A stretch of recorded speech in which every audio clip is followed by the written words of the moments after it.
Lovers, and welcome to 21 Conversations, the 2021 Greensboro Bound Literary Festival. I'm Brian Lampkin, one of the organizers of Greensboro Bound and a co-owner of Scuppernong Books. Greensboro Bound is so excited to present to you these 21 conversations, our effort to create something unique and special for our community within the confines of our continued virtual environment. 21 Conversations pays homage to North Carolina's rich literary history while broadening our tent to welcome in voices from outside of our own microcosm of experience.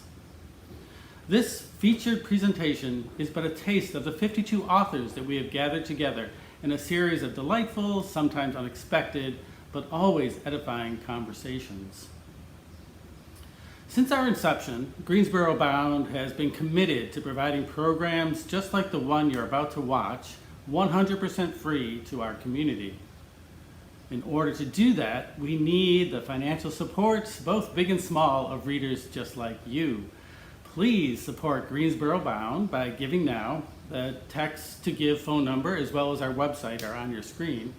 A sustaining gift of just $15 a month, or the cost of a single children's book, will help us remain financially solvent throughout the year. I also want to take a moment to thank our sustaining supporters, without whom Greensboro Bound would just not be possible.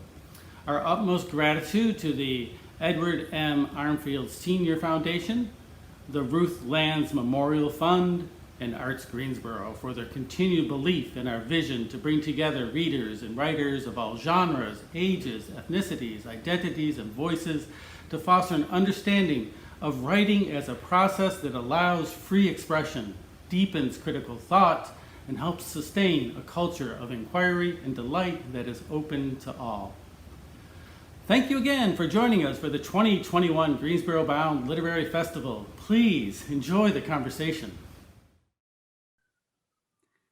Hello, everyone. Welcome to Greensboro Bound, and thank you for watching our panel.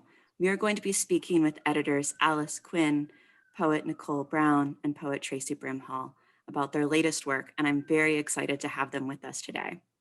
So I'm going to begin with a brief introduction of both the panel and our panelists, and then we are going to dive right into the conversation. So our panel today is called Poems in Crisis: Navigating Family, the Pandemic, and Remaking the World. What does it mean to reckon with our ill treatment of animals, and in particular, the donkey, an overlooked creature that's performed the essential labor of carrying the stones for our buildings and plowing the fields for our food? What does it mean to write lullabies after the death of one's mother, the murder of a friend, and the end of a marriage? What is it to bear witness to a pandemic that's killed more than 500,000 people in the United States and millions around the world? Today, we'll be speaking with writers Nickole Brown, Traci Brimhall, and ALICE QUINN about their latest books and how poems can illuminate the intersection between grief and joy, the sacred and the mundane. Traci Brimhall is the author of Saudade, Our Lady of the Ruins, the winner of the Bernard Women's Poets Prize, Rookery, the winner of Crab Orchard Series and Poetry First Book Award, and of course, Come the Slumberless to the Land of Nod. Her poems have appeared in The Believer, Best American Poetry, The Nation, The New Yorker, Orion, Plowshares, and Poetry. She has received fellowships from the Wisconsin Institute for Creative Writing and the National Endowment for the Arts. She is an associate professor of creative writing at Kansas State University and lives in Manhattan, Kansas. Our next author, Nickole Brown, is Britton's sister and Fanny Says. She was an assistant professor at the University of Arkansas at Little Rock for 4 years until she gave up her beloved time in the classroom in the hopes of writing full-time. She lives with her wife, poet Jessica Jacobs, in Asheville, North Carolina, where she volunteers at 4 different animal sanctuaries. Currently, she's at work on a bestiary of sorts about these animals, but it won't consist of the kind of pastorals that always made her and most of the working class folks she knows feel shut out of nature and nature writing about it. These poems speak in a queer, Southern trash talking kind of way about nature, beautiful but damaged and dangerous. The first of these new poems won Rattle's chapbook contest with the publication of To Those Who Were Our First Gods in 2018, and a second chapbook from this project, an essay and poems called The Donkey Elegies, was published by Sibling Rivalry in January 2020. And last, but certainly not least, we have Alice Quinn, the executive director of the Poetry Society of America for 18 years. She was also the editor of The New Yorker for poetry from 1987 to 2007, and an editor at Alfred A. Knopf for more than 10 years prior to that. She teaches at Columbia University School of the Arts and is the editor of the book of Elizabeth Bishop's writings, Edgar Allan Poe and the Jukebox, Uncollected Poems, Drafts and Fragments, as well as a forthcoming book of Elizabeth Bishop's journals. She lives in New York City and Millerton, New York. All right. So I'd like to begin our panel by asking each of you, what are your obsessions as writers or as an editor? Tell us, what are the obsessions that drove the creation of these books? Could you pick one poem to read to us that shows us a facet of these obsessions? Katie, we mentioned before going in alphabetical order, or at least the intros did. So I'll go ahead and start talking about some of the things that obsessed me when writing this most recent book. So you'd mentioned a little bit in the intro too about like, what does it mean to write a lullaby at this time? At a time which my friend's murder trial was going on. My mom died a few months after my son was born, and my marriage failed shortly thereafter. Hard to imagine why, with such an easy streak of luck in life. But I think I'll go ahead and read one of the lullabies. I wouldn't say that lullabies were a thing that obsessed me before I became a mother necessarily, but one of the things that obsessed me about them was actually Federico Garcia Lorca's essay on lullabies, in which he says that, you can confess anything in a lullaby because all the child needs is a beautiful melody. All the child needs is just the soothing like repetition of 3 notes to get to sleep. And lullabies are a safe space for a mother's confession, and talks about these lullabies in Spain in which, mothers confess, all sorts of things, including go to sleep so the neighbor can come over and mommy can have her adult time. And so I was really obsessed with the idea of a lullaby as a space for confession, and also a space that doesn't need to make any sort of logical or coherent sense. And in my sleeplessness as a new mom, I really appreciated that permission. I guess that one's a little bit long, but it's called Lullaby on Mount Moriah. And for anyone, and I would say God and the Bible are also a long-term obsession. And for anyone not super well versed in their Old Testament, Mount Moriah is where Abraham went to sacrifice his son Isaac. God was like, Abraham, you've got to prove you love me. Just take your kid and a knife up a hill. And Abraham's like, sure, that sounds good. So that's Mount Moriah, was where he once attempted to sacrifice his son to God. Lullaby on Mount Moriah. The lullaby I wrote on your throat about the stained hilt of the knife in my hand begins, whisper, or snow will come and make its sadness famous in your mouth. The why of you, a radiant devilfish. The what of you, a fat little soul bluing at the edges. The surest way to receive a free ram is to tie your son's hands behind his back. Offer me a metaphor, God said. Abraham stretched Isaac out on a rock, like this. Don't be impatient with the gift. It will bleed out in the time it takes shadows and atoms to inch their way between stars. Every fire thinks it's a part of God, but lightning is not a promise. A flag is not a shield. Love wants you to believe there's a God somewhere who can do your dying for you. There are raptures that won't come for you and raptures that will. In between, Satellites blink the news to the lights in our hands. Love will teach you many things, most of them tragic, like last kisses and letters under your windshield wipers, like helplessness, like the man on the news weeping and carrying what remains of his son in a plastic bag.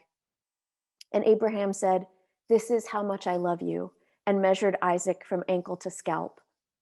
Love will gut you and then ask you to carry on singing with light on your tongue, as a father finds flies crowning his son's dreamless head, lambent as the hand of God, ushering a late ram from the bushes. Thank you. Tracy, that was so beautiful. I love what you do with language and what a midrash interpretation of that scripture. That's incredible.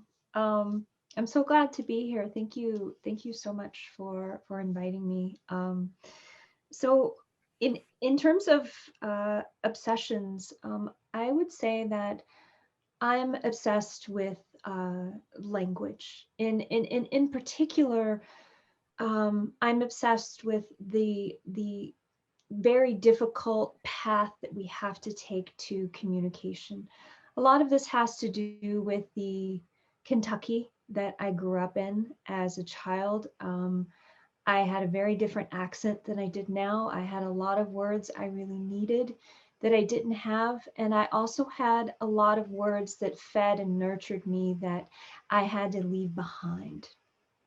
And this was definitely what carried me through both of my first two books, was trying to find those words and trying to navigate elevated lyricism versus the down-home vernacular that I needed. And I've always been sort of toggling between those two things. And those two books were about family. The first was an address to my little sister. The second, I was talking to my grandmother. And now I'm talking to animals, or I'm at least trying to find words for them. I find that animals are in a kind of a similar predicament I was in as a kid, in a lot of danger, and also not having the words that they need. So that said, I'll start with a kind of a prayer to maybe echo Traci off of your lullaby. And this is called A Prayer to Talk to Animals. Lord, I ain't asking to be the beast master, Jim ripped in a jungle loincloth, or a Dr. Doolittle, or even the expensive vet down the street, that stethoscoped redhead, her diamond ring big as a Cracker Jack toy. All I want is for you to help me flip off this light box and its scroll of dread, to rip a tiny tear between this world and that, a slit in the veil, Lord, one of those old-fashioned peeping keyholes through which I can press my dumb lips and speak. If you will, Lord, make me the teeth hot in the mouth of a raccoon scraping the junk I scraped from last night's plates. Make me the blue eye of that young crow cocked to me, too selfish to even look up from the flash of my damn phone. Oh, forgive me, Lord, how human I've become, busy clicking what I like, busy pushing my cuticles back and back to expose all 10 pale, useless moons. Would you let me tell your creatures how sorry I am? Let them know exactly what we've done. Am I not an animal too? If so, Lord, make me one again. Give me back my dirty claws and blood-warm horns. Braid back those long frayed strands of every nerve tingling with all I thought I had to do today. Fork my tongue, Lord. There is a sorrow on the air I taste, but cannot name. I want to open my mouth and know the exact flavor of what's to come. I want to open my mouth and sound a language that calls all language home. So Katie, I don't know that it was an obsession, but in putting together this anthology together in a sudden strangeness, America's Poets Respond to the Pandemic, I certainly felt the urgency of the moment. And I was wondering, you know, what our poets would say to us, what they would be seeing and saying, really. And I also wanted very much to connect with my community, which was very invigorating and engrossing for me over 4 or 5 months. So maybe I should say something about the title of this book, which comes from a Neruda poem translated by Alistair Reid, who was a colleague of mine at the New Yorker for many years, a Scottish poet. And he translated this poem of Neruda's and gave it the title, Keeping Quiet. And the title is drawn from this poem, and it links us back to the first phase of the pandemic and the period of deep reflection that preceded the Black Lives Matter, or the second phase of the pandemic, the urgent outpouring of that second phase. And what Neruda wrote was, for once on the face of the earth, let's not speak in any language. Let's stop for 1 second. It would be an exotic moment without rush, without engines. We would all be together in a sudden strangeness. And towards the end of that poem, he writes, perhaps the earth can teach us, as when everything seems dead and later proves to be alive. So here we are on the crest of another spring, and feeling drawn to what Traci in her poem Plague Diary referred to as the green disguises of God. And I hope she'll read that poem later in the segment. Thank you. Those are all wonderful. I want to go back to something that Traci actually said about these lullabies, which I think actually fit with some of the other ideas in her book. So Traci, many of the poems in your collection are letters. They use the epistolary form. We have Dear Thanatos, the god of nonviolent death, or Dear Eros, the god of passionate love. So what does the epistolary form allow you to do as a writer that you wouldn't otherwise be able to do? One of the, I guess, secrets of the book, or like one of the surprises in writing it, was that Thanatos used to be my one-night stand. By which I mean, I always knew when I was working on like a bigger project, usually my books tend to be fuller worlds, and that might be because I thought I was a fiction writer before I took my first poetry class. So I would go on these like one-night stands with Thanatos whenever I just sort of wanted to write, but I didn't have like a bigger world or a bigger obsession hooking me. And I would just sit down and start writing to the darker urges in the bigger places, my shadow self. And whenever I wrote to my shadow self, something always showed up. I've never written down Dear Thanatos and had something not show up. And so for years and years and years, some of those are incredibly old. I was just writing to Thanatos as a way to stay creative or write when I otherwise felt stuck. So it was just always what I did when I didn't feel like writing, was I'd just write to Thanatos. And as I was completing the book and getting close, I realized that I'd caught feelings from my one night stand, and they belonged in this book about, you know, love and death and elegy and eros. But the Dear Eros poems were some of the last things I wrote, because I tend to like to play with tensions. And I realized I needed to try writing to love and see what love had to say. And the voice, what was wild was that the voice was totally different. I'm writing to abstract ideas, And yet Eros was very chatty. Those poems are very long, grounded in very concrete things, whereas Thanatos, it was always sort of weird and surreal and short. So I don't know why writing to those abstractions would pull out those different things within me. But it's often a prompt I give to people when I'm visiting classrooms and stuff now is write to an abstraction or write to opposite abstractions and see what happens, what comes out of you. But I like that it provides a kind of intimacy, even if it's an abstract idea. Writing to that you just automatically made me start sharing and talking to something out there or within myself, or both. That's wonderful. Thank you. And I'll say I see elements of that in, I would say, other people's work as well, of writing to things that aren't necessarily directly the reader. So likewise with Nickole, in your chapbook, you address poems directly to Samson and from the Bible and to Mary Oliver. And of course, in your donkey elegies, to the donkey. And so you write at one point in this direct address directly to us, no, let me make this real. Reader, I want you tired, every joint in your body, stiff and warm. I want you to finally strip off your filthy clothes. And then I want you jolted. Of course, Samson and the donkey, and now, unfortunately, Mary Oliver, won't read your poems.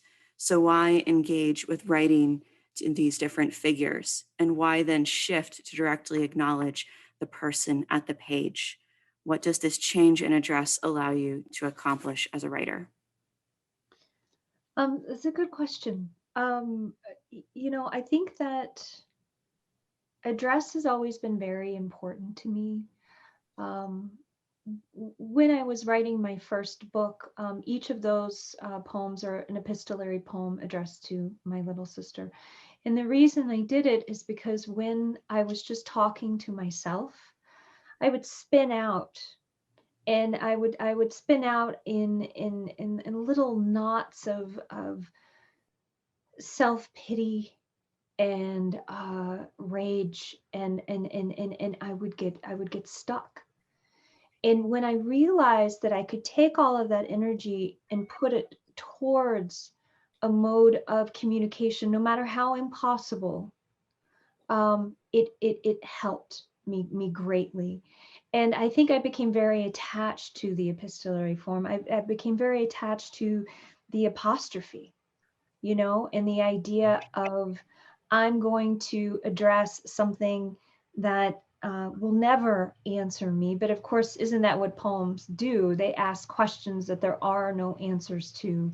And they are that shot in the dark, but still. And I think that when writing the poems that I'm working on now, there were certain figures that I had to address. Mary Oliver was one of them, because I've always been in a very complicated love-hate relationship with her. In that when I was young, I loved her poems so much, but I also felt very shut out of the kind of pastoral she was writing, because I was, it's a strip mall kind of a kid, and I thought I'll never be able to access or write those poems. And I wanted to talk to her and thank her for what she did to me, but also to say, like, hey, Mary, like this was hard on me, And in terms of addressing Samson, my wife right now is, she's learning Hebrew, and she's doing a lot of midrash studies for her own poems. And not that long ago, she handed me the book of Judges, and she said, hey, when was the last time you read this? And I picked it up, and I realized all of the terrible things that Samson did to animals, including, binding those foxes in pairs by the tail and lighting them on fire so that they would run across the fields to set his enemies' land on fire. The fact that his main weapon was the bone of a donkey's jaw, you know, and really what that means to take such a peaceful, hard-working, essential animal and weaponize it in that way. And I felt like it got to the root of a lot of the toxic masculinity that surrounds not just the treatment of women, but the treatment of animals. So that was how I ended up addressing him. And in terms of the poem that you quoted, you know, turning around and addressing the readers, I mostly what I was trying to do in that was to write a sort of a persona poem based on these two women I know that run a farm sanctuary and how hard they work, and how even when they know an animal will die, they still have to care for it and they still have to see it through its last days. And so I wanted to switch it and say, you know, hey reader, what if you were these two? What if you woke up in the middle of the night and you were so exhausted, but you had to go tend to a dying goat? What would that be for you? So the direct address has always been really important to me. I found in collecting these poems for the anthology that many of them were poems of apostrophe or direct address, and maybe one that's really completely emblematic, one that almost all the poets represented in the book felt, as my father used to say, knock the ball out of the park, was a poem which Kevin Young chose for the New Yorker called The End of Poetry by Ada Limon. And she refers in the poem to so much and so much in poetry that has rewarded her all of her life. And it's a short poem. Maybe I'll read it, and you'll see that it's a definite cri de coeur, a cry of the heart. And at the end, it uses the second person to address perhaps a single person, but possibly the reader too. And it's called The End of Poetry.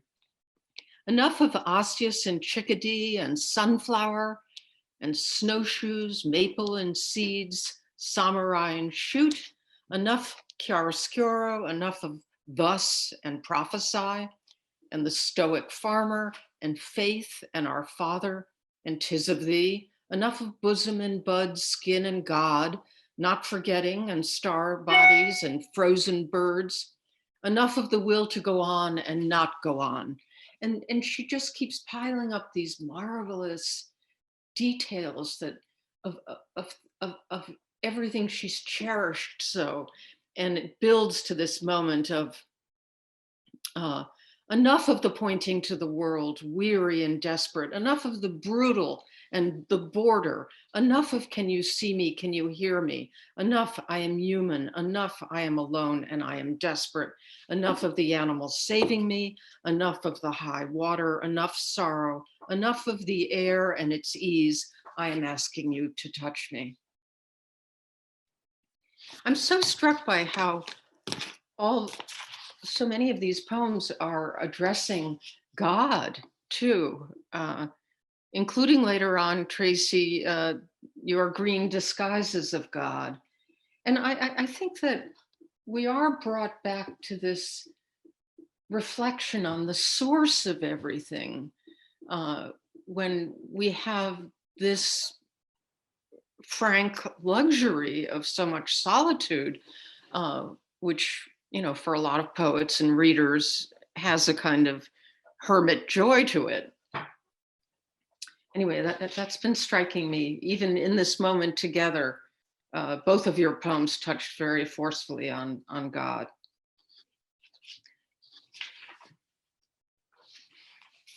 I mean, Katie, you also asked about Rachel Eliza Griffith's writing to the city of New York. And that's a great tradition, you know, Frank O'Hara and Walt Whitman, in our own time, Marilyn Hacker and Katha Pollitt, Galway Cannell, Vijay Seshadri. You know, the city has been serenaded by poets forever and ever. And of course, you know, this is my 50th year as a New Yorker, and we were crying for our beloved city and worried about it. There was a lot of death. There were a lot of sirens. You know, I could hear it when I was there. I could hear it through the telephone lines when I was talking to my friends. And so I think a lot of poets were embracing the city in a powerful way. And Linda Gregerson's poem, which summoned up the crisis for animals that the pandemic engendered, you know, the deaths of farmers having to kill their cows when there was too much, there wasn't enough call for milk, the massacre of chickens. I mean, that, and her poem begins in this amazing way. If the cure for AIDS, said someone in that earlier pandemic, were a glass of clean water, we couldn't save half the people here. To address the issues of inequality that you brought up in your note to us too, that half the world doesn't have clean water. Yeah, I think I think all of these work bring up a lot of difficulties that we are seeing right now, right? The clean water, trying to navigate our way in this world. And that is, of course, this sudden strangeness. So I'm gonna ask you guys about that directly, and I'm gonna ask this as a large question, and this is to all of you, right? All of you can jump in and answer this. I'll focus this on the anthology since Alice Quinn was just mentioning this, but in this anthology in which all of these people are dying, both in New York, around the country, and in the world, how do we manage to write a love poems or poems of hope during these crises, whether this crisis be watching your friend's murder trial or your mother passing away, or whether it be watching this cruelty to animals that is witnessed in Nickole Brown's book, right? How do we continue to write these love poems, these poems of hope amid crises? Well, just to speak about like the love poem in my book, Come the Slumberless to the Land of Nod, there's a poem in it called Love Poem Without a Drop of Hyperbole, which is my most like ecstatic, like joyful love poem. And it was an elegy, like the love was over when I wrote it. And I think that, you know, one of my favorite quotes, I'm a hospice volunteer, and one of my favorite quotes is that grief is just love with no place to go. And I think that's all we're ever up against. And with all of these crises, like we still have all of this love, people that we miss, people we've gotten closer to, you know, like all sorts of things have changed. But I think like the love for all sorts of people and animals exists. It's just changing shape a little bit. And I think sort of that insistence on love, it's the thing I've wanted more than being good at poetry. I want to be good at love. It's the thing I've most wanted to be good at in my whole life. Though it wasn't until I wrote that poem 4 books in that I finally wrote what is clearly a positive love poem. But I think that's always what it's about. Whoever my reader is somebody that I love. And that's always how I think about a reader. Maybe it's my future self. Maybe it's a stranger, but it's somebody that I want to take care of in the poem. It's somebody that I love. And I want it, whatever message of okay I can offer, I want to offer that in the poem. So I think maybe all of my poems are secretly love poems. The poem that Alice mentioned in the anthology, I modeled that after a love poem that I love. It has my son in it, whom I love. But I think that's always what I'm working really hard at being human in poems. I'm really trying to understand what it is this whole being alive thing is about. But love is always like the motive of that. It's the thing I want most with my life, is to be good at, or the best I can be at love. I don't know what good at love means, but the best that I can do, I want to do that. I want to do that in poems. I want to do that in my days. I hope I'm getting better at doing that for animals. But yeah, I think love is always the secret behind all of my poems. Traci, I love that so much. You know, so Katie, I think you're asking a really good question. One of the things that's been the most helpful to me is that I found a book when Trump was elected by Rebecca Solnit called Hope in the Dark. And Rebecca wrote it during the Bush administration when she thought things were really bad, which just seems cute now, right? Like, but what she does, of course, Rebecca being an historian, is she takes the long view. And she looks at all of these activists and artists and people who have an idea of how they want the world to be. And so they work so hard to change it. And then oftentimes they die thinking that they're failures. But Rebecca, having this long trajectory as an historian, says, wait, look, you'll see that what they enacted actually happened, but they planted a tree that they didn't get to sit under. And she makes a case for hope, not as something you feel, because that just seems rather arbitrary and, okay, what are you going to do with that? But as something that you do. And when you make hope into a verb, when you say, it is my job to hope, or like Traci, what you're saying, it is my job to love. Or as a poet, I feel like it is my job to notice things, even when what you're looking at is something you don't want to see.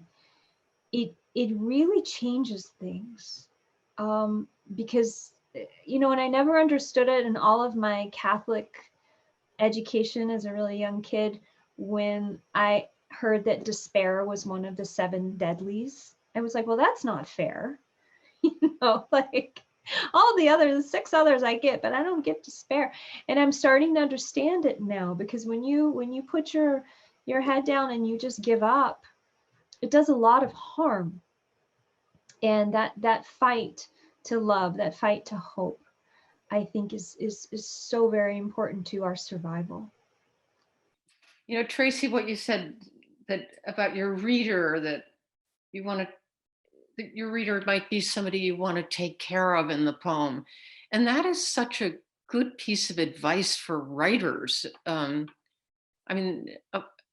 It's fueled by such a real emotion on your part, but it's also a very good writerly advice, I think. I think in times of when life is under threat, the sacred aspect of bond is very emphasized. And there are a lot of poems in this book that Camilla Aisha Moon has a beautiful poem about all the people she's lost that ends, candlelight for 2 is a date. I faintly remember those. Candlelight alone is a seance. Forgive me, my dearly departed, for crying out so often, for still needing you so damn much. Then there's a wonderful poem by Tomas Q. Marin that begins in this marvelous way. He has a very strong sneeze. And when he sneezes, his wife thinks that he is saying the name of the poet, Vallejo. And so he opens his poem saying, you can't just sneeze anywhere anymore. I was pushing you in the stroller when the sidewalk ended like a roll of floss. I crossed the street and the old woman walking her Jack Russell said, oh, you didn't need to cross. If she had heard one of my monstrous sneezes. Anyway, it is so charming. And he gets to the end of it and he's addressing his children, one of whom is in a stroller and the other of whom is 3 or 4 years old. And he says, I love you, but can you take your sister and please slip away from gravity in the flying saucer of your Baba black sheep? I don't want you to see the planet this sad. Tell him to fly around the earth as fast as Superman did in 1978. Your mama was the age you are now when that happened. Looking back, that time doesn't seem so bad anymore. Tell him to fly counterclockwise. because the future waits in that direction. You'll like it there. It's safe enough that a dish can still run away with a spoon. So I love all the cherishing that is going on in these poems. There's Patrick Phillips has a wonderful poem about his wife sleeping with the cat next to her on the couch and her freckled neck. And Matthew Zapruder has a wonderful poem. The poems in the book go from Alvarez to Zapruder, and Zapruder's ends in this marvelous way. Again, with a child. I love my son, his little bear pajamas, my wife, the grass, the ends of poems. So I think that Nickole's focus on love and the beautiful reverent focus on the donkey in your elegies, Nickole, and what I meant to say was Traci's focus on love. I mean, this is abounding now. It's a very rich moment for enshrinement of what we love. You know, Alice, one of the things you said earlier was that when you were putting together the anthology, it brought the community together. Yeah. And as you know, you're naming off all of these poets, I feel like the room is filling with friends, you know, Yeah. and allies. And you know, when I was reading this, suddenly that big capital A aloneness I felt last spring. I'm like, oh, like there everybody was experiencing the same damn things, you know, and what a gift it is to have that chorus singing together again. So it's a really important anthology. Oh, thank you so much. It was great putting it together. Well, I think there's, you know, there was the Alice had mentioned the hermitness or the luxury of solitude, and Nickole just mentioned the being alone.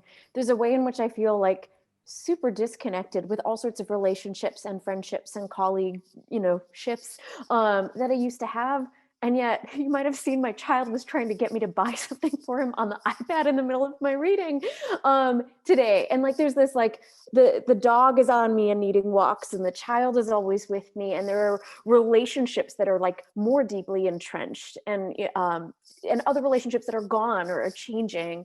And so I think it's also this weird, I can't totally get quiet a lot of the time. And that part's hard for me, is I'm a person who likes the quiet. But even in this cut off from piece of so much of the world, there's also this, it's never quiet. There's always, you know, chatter and questions and needs and barking and, you know, other things happening that still, I can't quite get quiet in my head. And in that way, it kind of does remind me of when I was a new mom, when poetry was so helpful then, because I couldn't, and just sort of like with pandemic brain is the closest I can compare it to, is being a new parent and just my desperation to read anything that made my brain work. But how little attention, I couldn't sustain that for a long time. And I would and my child was a terrible sleeper. It took him till 5 till sleep through the night, but I would read by the light of his nightlight. I would always be cuddled up against the wall with a book of just like trying to make my brain turn on and be able to think again. And I think I've just really struggled to think a lot. And it's one of the things I really appreciate about poetry, is that so much can happen in such a small space, that you can be thinking about and alongside and obsessing and asking questions in very small spaces. You don't have to remember the plot for all 800 pages. You can just, that's a lovely escape too, but just when my brain, I can feel it functioning differently. And I'm really struggling to remember things. And so I appreciate small spaces. As a person who's also struggled with stillness my whole life, this has been extremely difficult. Though I know I will also look back and remember all sorts of things that I did with my child this year. I now have my sourdough skills and all sorts of other things that I know many people will end up like kind of weirdly nostalgic about from this year that was difficult and painful and terrible. But there will also be these things that like, oh my gosh, that year that made me pivot in this way in my relationships or in other things I was doing. So it is a weird contradiction of both aloneness and then constant togetherness too, for people who aren't sheltering in place alone. Yeah, I also think, goodness, to hear that poetry is still there for like a new parent, right? I'm of the age that so many of my friends are having kids, small kids, infants. And the question of many of the pregnant women that I am friends with are, will I be able to keep writing in the first year that this child is born? And so it's interesting to hear that in comparison to some of the things that have been happening this year with the pandemic. Allison, what all of you guys are saying brings me back to a poem that I read in the anthology that Alice put together called How Will the Pandemic Affect Poetry? And it opens with the following lines. Will poems be the only safe spaces we can gather together? Enter their immense silences, see the snakes slithering inside sestinas, listen to the nightingales singing on the boughs of odes. Hark, a lark and the tazarima, a hawk and a haiku. What if only poetry will see us through? What if this poem is the vaccine already working inside you? Could we unpack these questions? What if only poetry will see us through? What if this poem is the vaccine already working inside you? You know, Katie, I was at the New Yorker through the 80s and 90s, and we were publishing a lot of the great, great poetry by Milosz and Zbigniew Herbert and Jim Borska, the great 20th century Polish poetry, which with the state-run publishing houses was published in very small runs. And often the bookstores would keep those books behind the counter and make sure that they were only being sold not to state-sponsored employees who were coming and buying loads of them to get rid of them, but to the people who would read the poems, memorize the poems, and pass the books on to others. So I think that there is a aspect of succor to poetry, because bond is at the core of life, and at the same time, poetry is so reflective and the language is so condensed, and the musical aspect is so significant, and usually the spiritual aspect is pretty profound. So I was thrilled when I got this poem from Julia Alvarez, and we talked about each of these questions because she had a few more and she wanted to not put them all in. And so my editor, Deb Garrison, and I were going over them together saying, which ones do we really, if she really wants to lose 5 or 6 of these, how do they hang together this way? How do they hang together this way? It really was a delightful challenge, and she's a wonderful writer. So I think the poets should carry that answer forward now.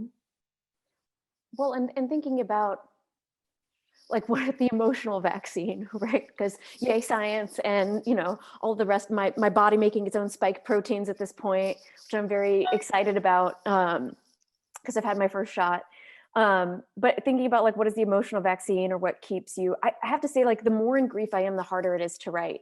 I know that there's sometimes people, and I am guilty of fetishizing my struggles of like, oh, great art's really going to come out of this. I make crap when I'm deeply in the pits of despair. I cannot make good anything I like or that is recognizable. So also, speaking of the new parent thing, one of the things I had to do was just give myself permission to suck or to have one night stands, the poetry kind. Everybody do your own thing with consent.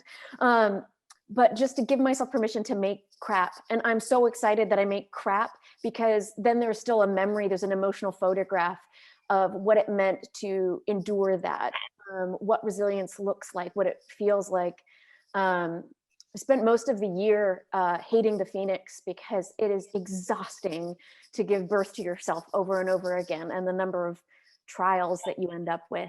I have taped to my computer this quote that I saw in an interview between Monica Lewinsky and Roxane Gay. That was the writer Andre Malraux, that says, "You don't come back from hell with empty hands."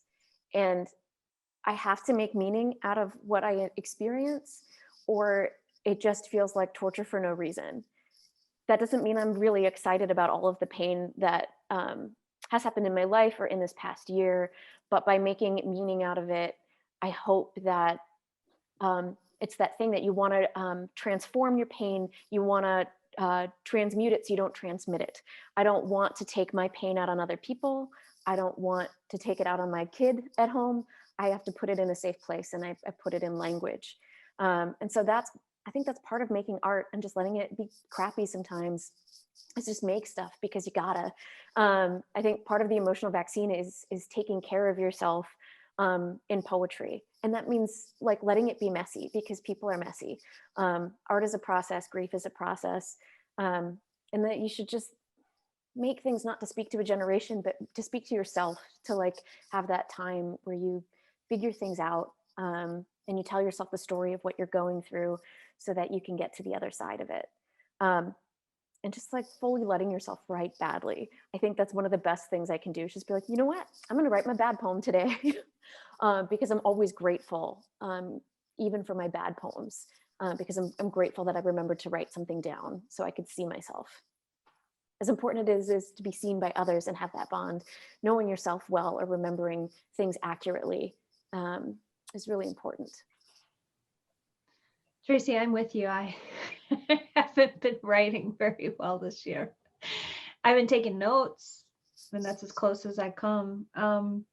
I think, in terms of the way that poetry has helped me, are the things that a poem can do that other forms don't do as well, that I've been able to hold on to, like the idea of negative capability, meaning, I don't know, this doesn't make sense, this is shattered, I'm having completely contrary emotions here. Can I hold all of these things at one time? And I think that's poetry says yes. Prose is like, girl, you're in trouble. Poetry keeps inviting me to the party, and that's been really helpful to me. Also, I think that when you read poems, and then certainly when you can write them, there's a call to pay attention. There's a call to be in your body too. All of this technology here has been such a lifesaver and in so many ways, but it pulls me out and away from my body and does this Max Headroom above the shoulders kind of thing. And poetry is like, girl, you need to smell some stuff. You need to taste some stuff. You need to listen. What does your skin have to say to you? And that stitches me back to my own animal body, and helps me survive in that way. And then, this is our little poetry room here. These are the people I think that have saved me. Nickole, I can see Tom Gunn. Yeah, we got all kinds of good stuff here. Yeah. So yeah, I mean, so yeah, that's it. And this anthology, and Traci, and your new book, the wildness you have with language, it is every poem is it's a shot in the arm, Nickole, what you were just talking about too reminded me of the Lorca quote that a poet is a professor of the five senses. That I think sometimes, that's the basic stuff, kids start writing their poems with. And I think sometimes we get too far away from it and then return that the poem is like, yeah, you should smell some stuff. Really take what's in front of you. Because you forget. You forget, and you get running with these emails and social media and the news, and you yeah. And when you lose that, and I think it's interesting too with COVID, how we've lost our sense of taste, right? Right. And I think that's so interesting to me, like what that says about what's happening to us right now, that we're losing our senses, which is frightening to me. And hopefully, you know, was it Jack Gilbert said that a poet had to taste the soup to let God know if the broth was too salty. I'm botching that quote, but you know, and maybe then when I can't taste for myself and I can't hear and I can't see, there's a room full of people here that's like, no, wait, I'll do that for you for a little while. All right, I'm writing this down, and I'm going to Google it and make sure I write down in my journal. The Jack Gilbert quote. Yeah. Yeah, I'll find it for you. It's, okay. It's up there in the G's. And this is something that I know is a common piece. Speaking of the body too, like I know this is common. Like people say, like, well, where do you hold your anxiety, or where do you feel that? And I am the most disconnected from my body human being on the planet. I don't know where I feel pain. I somewhere deep inside that I don't let myself go to that often. And so I find it really interesting. I've been working on like trying to understand how the body keeps score, where the body keeps the memories, where the body keeps the pain, in order to not carry it anymore. But like, I think I also feel very disconnected from my body, I think regularly, but I think especially now. We mentioned right before this, you know, I'm standing at a standing desk because I was becoming one with my chair. Like my whole posture was just chair shaped, and just trying not to be so stuck physically in the same position, which I think is so easy to do when we're all sort of trapped in our spaces. And I should say trapped, sheltering in place. There are lovely things. We all like our homes usually. But yeah, so I've been trying to make sure and stretch and feel out the different parts, because I write about the body all the time, and yet I think my own is a stranger to me sometimes. I'm very surprised by it continually. I don't think you're alone in that. I think a lot of poets are that way, you know, and sometimes, I don't know about you, but you ever like, you don't even know how you feel until you write it down and you go back through your notebooks and it's like, what? That's there, you know? Yeah, so, makes sense. Yeah, the surprise, I like that the poem answers a thing I didn't know I was asking exactly. It's usually a surprise. There's something happening beneath what I think I'm doing or asking. It just comes out. But that's when I like it the best, is because I like, but I'm afraid too, sometimes I think like, oh, I intellectually understand the feeling rather than physically feeling the feeling. You know, thinking about writing and how we write and it changing in a pandemic or with a child. It took me a long time when I moved from New York City to start writing again, and I couldn't figure it out. And it was because I wasn't used to having space. So my bed was my desk. So I would sit crisscross-legged, bent over my own legs, like in some sort of non-existent yoga pose, because yoga wouldn't do that to your body. So it was only when I was in physical pain that I would write. Now I like to run, or I like to do something physically active, because it'll wake up my emotions if I exhaust my body, which probably isn't great either. I just don't know how else to do it. So for all the wisdom of a poem, I still don't know how to be a person, right? I'm still always figuring it out. But I think that's always why poems and poetry are there for me, is they always make me feel less alone, whether they're other people's or just the act of writing to strangers or myself always helps. Yeah. I don't think any of us do, really. You have the courage to admit it. I don't know what I'm doing, everyone. I love that, though, as a place to stop and think poems are something that makes us feel less alone.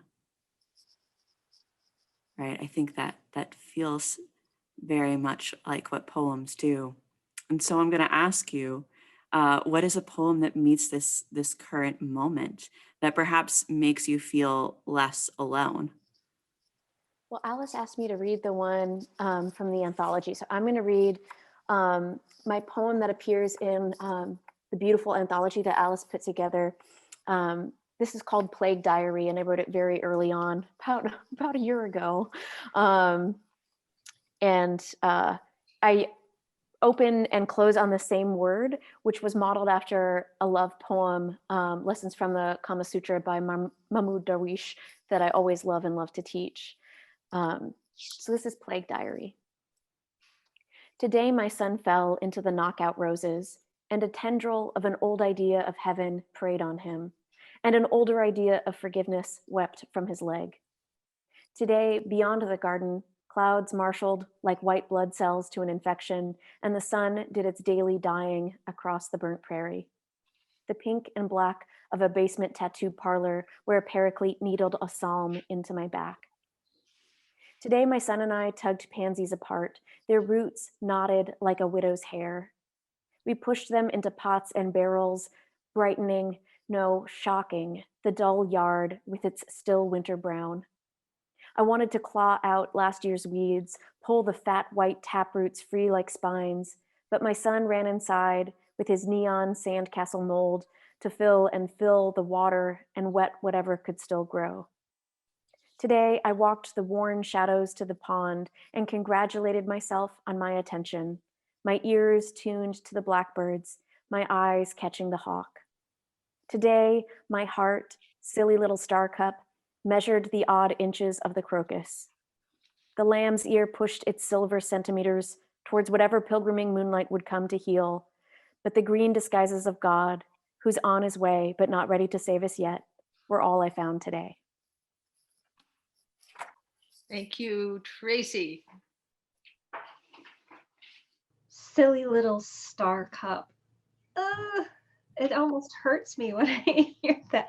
I love just being that you're describing being out in the garden too, because that is one of the things that has saved us, you know, for those of us who can get our hands in the dirt.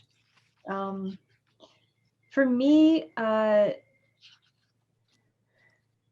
one of the things that of course has saved me is my work with animals. When I step into the barn, they don't care about all of our human problems, our worries, what's going on with the election and whatnot. They're happy just for a armful of hay, and they want to be brushed and talked to. So I'll just read just the first little piece of the donkey elegies here, because there's really nothing better than donkeys' ears. And it might seem kind of like a silly little poem, but definitely just the sweetness and steadiness of being among other non-human beings has been really important to me. Ears like sugar scoops. Ears like hands cupped to cradle a cool drink from the creek. Ears like single petals of dahlias at full bloom, curled, firmly upright, but always soft, always open. Furred periscopes, one pivots to the wheezing scream of a squirrel above, and I follow. Hear as if for the first time that common arboreal cry, neither chirp nor growl, but something in between, like the caw of a mother blue jay stoked behind the teeth of an old yard dog. Your other ear, blessed as I am, rotates towards me. Sweet apricots, velvet satellites, the twin souls atop the head of every donkey. That's great.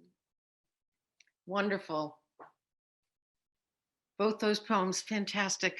You know, I was very lucky when this anthology came out. Leave it to the New Yorker to find a woman who lives in The Hague named Claire Bucknell, who is actually writing her first book on the subject of anthologies through the centuries.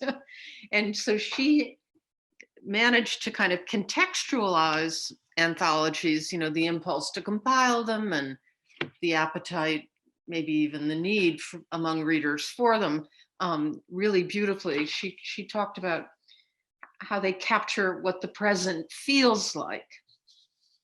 And what they offer instead is the historical moments seen, what they offer is the historical moments seen long-sightedly from many directions and diverse perspectives, a collective account of the times that's more considered, more patient, and more productively ambiguous than other kinds of record can manage, because truth-telling comes in many forms.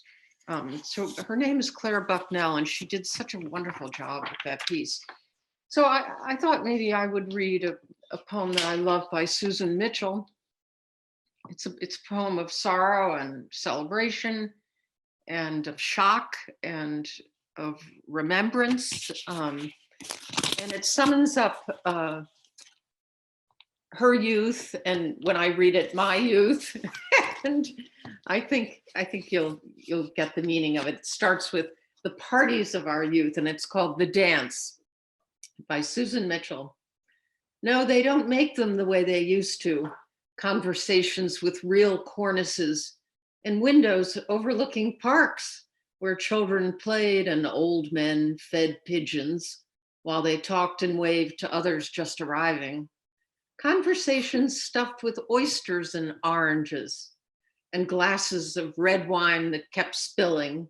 Never a lull, never an intermission. And who knew or cared the next morning whose glasses we drank from?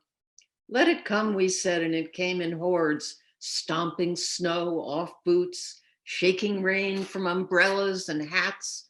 We had to turn, we were always turning around to see who was pushing into what we were joking or shushing about, not to miss a word, a crumb.